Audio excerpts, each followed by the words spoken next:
Bismillahirrahmanirrahim. Assalamualaikum warahmatullahi wabarakatuh. Selamat siang teman-teman.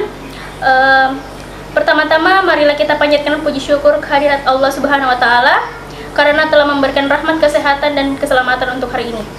Adapun topik yang akan kami bahas adalah kasus Nenek Mina. Sebelum melanjutkan topik pembahasan, perkenalkan nama saya Desidanti. Saya akan membimbing jalannya hasil presentasi kelompok kami. Adapun anggota kelompok saya adalah Wiwi Asria, Naya Aulia, Ali Ihsan, dan Muhammad Ikhlasul Rahman Nurhat. Baiklah teman-teman, saya akan memulai dari pemateri pertama. Assalamualaikum warahmatullahi wabarakatuh. Terima kasih atas kesempatan yang diberikan kepada moderator. Perkenalkan, nama saya Wiwi Asria sebagai pemateri pertama. Kejahatan merupakan entitas yang selalu dekat dengan dinamika perkembangan peradaban manusia. Kejahatan yang disebut perilaku menyimpang selalu ada dan melekat pada tiap bentuk masyarakat. Tidak ada masyarakat yang sepi dari kejahatan. Oleh karena itu, upaya penanggulangan kejahatan sesungguhnya merupakan upaya yang terus-menerus dan berkesinambungan, tidak ada yang bersifat final. Hal ini dimaksudkan bahwa setiap upaya penanggulangan kejahatan tidak dapat menjanjikan dengan pasti bahwa kejahatan itu tidak akan terulang atau tidak akan muncul kejahatan baru. Namun demikian, upaya itu tetap harus dilakukan untuk lebih menjamin perlindungan dan kesejahteraan manusia. Menurut Mulyana Wekusuma, pada umumnya kejahatan yang menduduki kuantitasnya adalah pencurian biasa dan pencurian dengan pemberatan. Kemudian menyusul pencurian dengan kekerasan termasuk penodong dan perampokan, dan disusul oleh kejahatan-kejahatan kesusilaan. Oke, terima kasih untuk pemateri pertama. Saya akan mempersilahkan untuk pemateri kedua. Assalamualaikum warahmatullahi wabarakatuh. Terima kasih atas kesempatan yang diberi moderator. Perkenalkan, nama saya Naya Aulia. Saya sebagai pemateri kedua. Belakangan ini, dengan terjadinya krisis moneter yang berpengaruh besar terhadap masyarakat sehingga mengakibatkan masyarakat Indonesia mengalami krisis moneter. Hal tersebut dapat dilihat dari semakin meningkatnya kejahatan dan meningkatnya pengangguran. Dengan meningkatnya pengangguran sangat berpengaruh besar terhadap tingkat kesejahteraan masyarakat. Masyarakat dengan tingkat kesejahteraan yang rendah cenderung untuk tidak mempedulikan norma atau kaidah hukum yang berlaku. Melihat kondisi ini, untuk memenuhi kebutuhan, ada kecenderungan menggunakan segala cara agar kebutuhan tersebut dapat terpenuhi. Dari cara-cara yang digunakan, ada yang melanggar dan tidak melanggar norma hukum.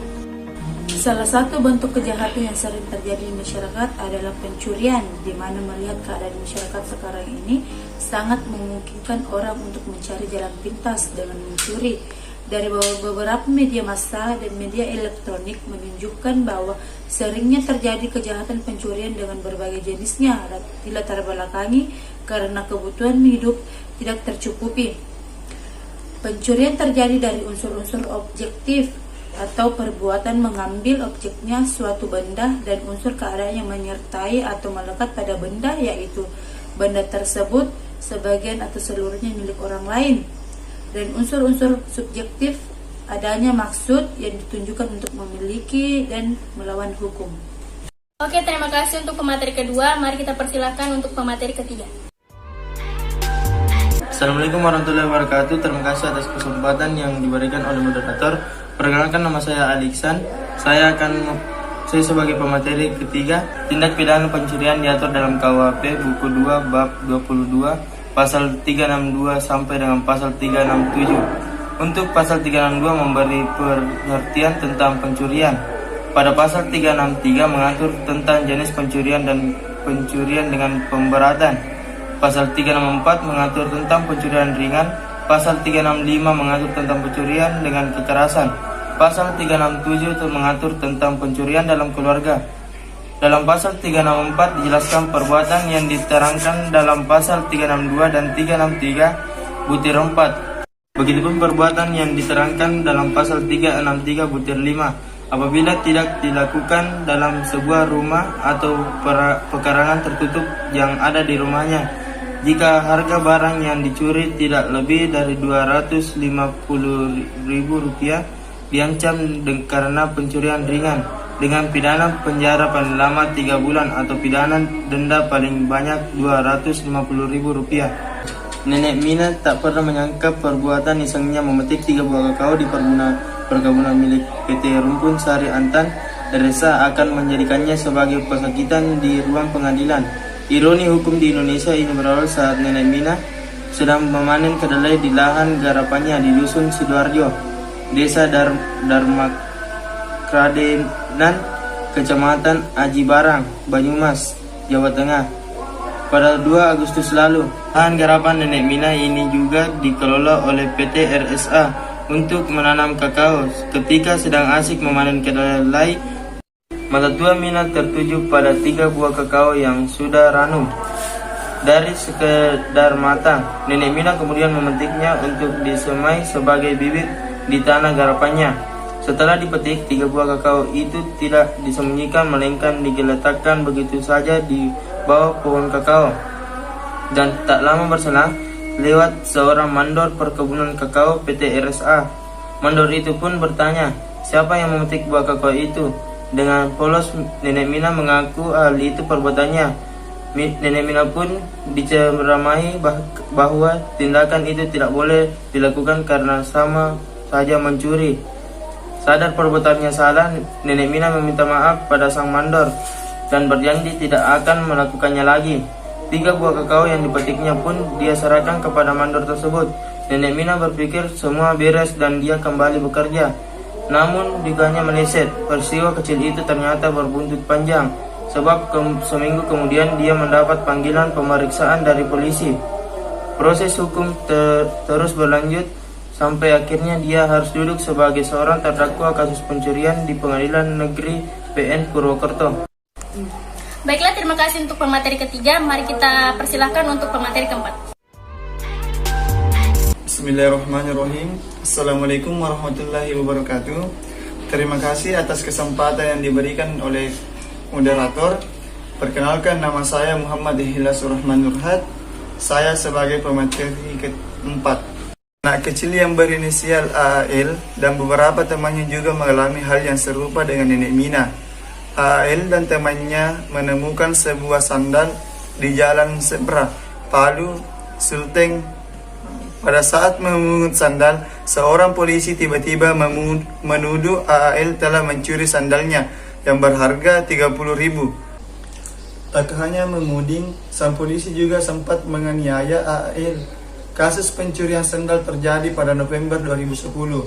Pada awal tahun 2012, Mahkamah Agung mengeluarkan kebijakan pencurian ringan di bawah Rp 2,5 juta, tidak perlu ditahan.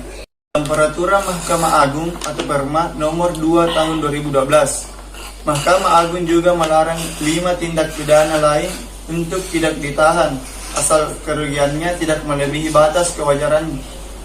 Nilai kerugian dalam tindak pidana terakhir disesuaikan pada 1960.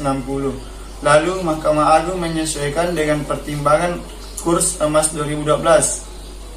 Mengikuti apa yang ada pada Peraturan Mahkamah Agung nomor 2 tahun 2012, Nenek Mina dan AAL tidak perlu dilakukan penahanan dan mendapat hukuman maksimal 3 bulan penjara karena pencurian ringan dan nilai barang yang dicuri kurang dari 2,5 juta. Baiklah, terima kasih untuk para pemateri. Selanjutnya adalah kesimpulan. Assalamualaikum warahmatullahi wabarakatuh.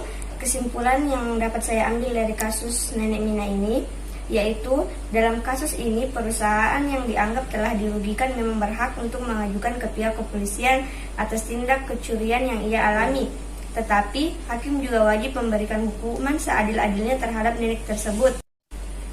Fakta bicara lain, kepastian hukum selalu meniadakan keadilan hukum. Dalam kasus ini, kita juga dapat kaitkan beberapa banyak ketidakadilan di negara ini. Contohnya, koruptor yang mengambil uang rakyat mulai dari ratusan juta, miliaran, bahkan triliunan.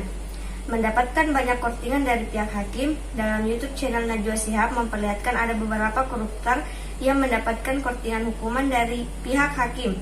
Contohnya, Joko Chandra mendapatkan potongan hukuman 1 tahun penjara, awalnya mendapatkan hukuman 4 tahun 6 bulan, sekarang menjadi 3 tahun 6 bulan. Ya lumayanlah, diskonnya 30% lebih. Jika kita belanja diskon 30% itu lumayan bisa bikin hilaf kan, ujar Najwa Shihab. Nah, jika korupsi dana bansos tidak terjadi, mungkin kasus seperti Nenek Mina tidak terjadi lagi di Indonesia. Karena kebutuhan hidupnya sudah ditanggung oleh negara sehingga ia tidak lagi melanggar norma-norma yang berlaku dan juga tidak merusak moral dirinya. Dan jika di Indonesia mewujudkan sila kedua yaitu kemanusiaan yang adil dan beradab, maka Indonesia menjadi negara yang penduduknya dipenuhi oleh orang-orang yang beradab, yang memiliki rasa kepedulian yang tinggi terhadap orang lain, maka saya kira kasus seperti Nenek Mina bisa diselesaikan secara kekeluargaan, sehingga terciptanya negara Indonesia yang damai dan tentram. Assalamualaikum warahmatullahi wabarakatuh. Pendapat saya tentang kasus ini adalah keputusan hakim dalam memberikan hukuman selama 1 bulan 15 hari belum memenuhi rasa keadilan.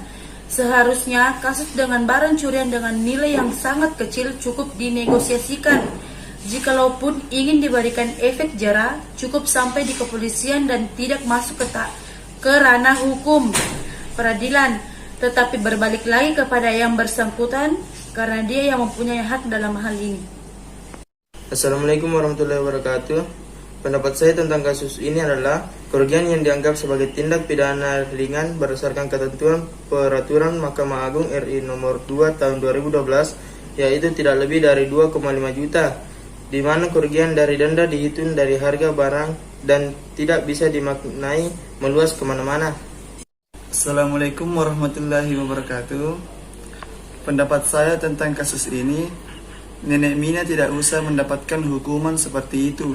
Jika kita lihat latar belakang Nenek Mina, ia seorang lanjut usia yang seharusnya dibantu dalam memenuhi kebutuhan hidupnya. Sekian dan terima kasih. Lebih dan kurangnya mohon dimaafkan. Wabillahi taufiq wal hidayah. Wassalamualaikum warahmatullahi wabarakatuh.